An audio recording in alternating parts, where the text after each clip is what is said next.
रात का समय था और गांव के किनारे स्थित एक पुराना हवेली धीरे धीरे सन्नाटे में डूब रहा था। हवेली की दीवारों पर दरारें थी और खिड़कियां हमेशा बंद रहती थी। ऐसा लगता था जैसे इस हवेली ने अपनी सारी खुशियां और यादें खो दी हो। कहते हैं इस हवेली में कोई भूत प्रेत का वास है और कोई भी यहाँ रात बिताने की हिम्मत नहीं जुटा पाता था। गांव वाले इसे अंधेरे का घर कहते थे। अंकित नाम का एक युवक जो शहर से आया था, इस गांव में अपनी छुट्टियां बिताने आया था। वह एक साहसी और रोमांच पसंद लड़का था। गांव वालों के भूत प्रेत की कहानियां सुनकर उसका मन किया कि वह इस हवेली में रात बिताए। उसने सुना था कि हवेली में कोई अजीब चीज है और यही बात उसे खींच लाई थी। अंकित का मानना था कि यह सब महज अफवाहें हैं। अंकित ने अपनी योजना बनाई और एक शाम जब सूरज डूबने लगा था, वह अपने दोस्तों सुमित और नीना को लेकर हवेली की ओर निकल पड़ा। सुमित और नीना थोड़े डरे हुए थे, लेकिन अंकित ने उन्हें यकीन दिलाया कि कुछ भी नहीं होने वाला है। जब वे हवेली के पास पहुंचे तो वे सभी उस भूतिया और खंडहर जैसी जगह को देखकर चौंक गए। हवेली के आसपास का माहौल बिल्कुल सुनसान था। हवा में एक अजीब सी ठंडक और गहरे अंधेरे का एहसास हो रहा था। दरवाजे की खिड़की से आती हुई आवाजें और हवा की खामोशी जैसे कुछ छिपा हुआ है। वे तीनों धीरे धीरे अंदर प्रवेश करते हैं।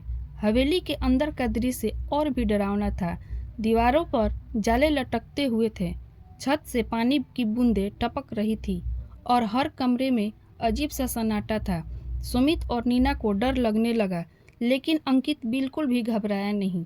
वह कमरे घर का एक एक हिस्सा जांचने में लगा था, जैसे वह किसी रहस्य को जानने के लिए जिद कर रहा हो। अचानक एक कमरे में घुसते हुए नीना ने एक पुरानी किताब देखी। किताब में कुछ अजीब से चित्र थे और एक पेज पर किसी अनजानी भाषा में लिखा हुआ था। नीना ने डरते हुए अंकित से कहा, यह है अंकित, यह तो कुछ बहुत ही रहस्यमय लगता है। लेकिन अंकित ने इसे नज़रअंदाज कर दिया और किताबों को खोलकर पढ़ने लगा। जैसे ही अंकित किताब पढ़ने लगा, कमरे का तापमान तेजी से गिरने लगा। हवा में एक अजीब सी घबराहट फैलने लगी। अचानक कमरे का दरवाज़ा खुद ब खुद बंद हो गया। सुमित और नीना चीखते हुए दरवाजे को खोलने की कोशिश करने लगे, लेकिन दरवाज़ा 1 इंच भी हिल नहीं रहा था। अंदर का माहौल और भी ज़्यादा डरावना हो गया। अचानक कमरे में एक बहुत ही कटीली आवाज़ आई, जैसे कोई चीख रहा हो। तीनों ने डरते हुए देखा कि कमरे के कोने में एक धुंधली सी आकृति उभर रही थी।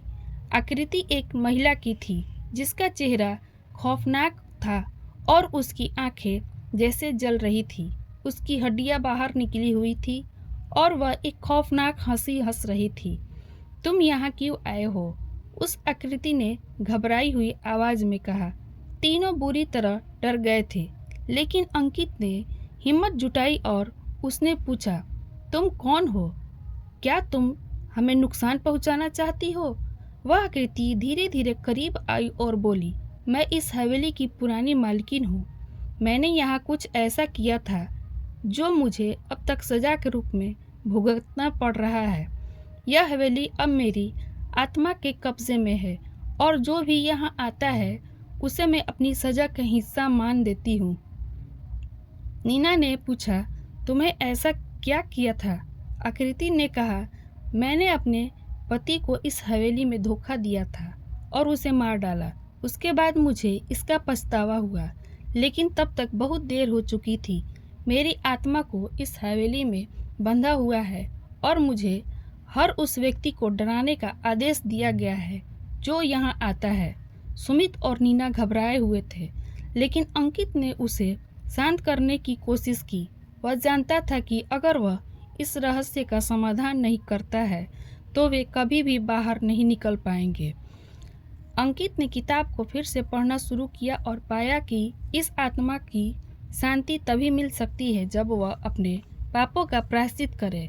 उसने यह आत्मा से कहा, तुम्हें अपने पापों का प्रायश्चित करना होगा, तभी तुम्हारी आत्मा को शांति मिलेगी। तुम अपनी कहानी सबको बताकर अपनी सजा को समाप्त कर सकती हो।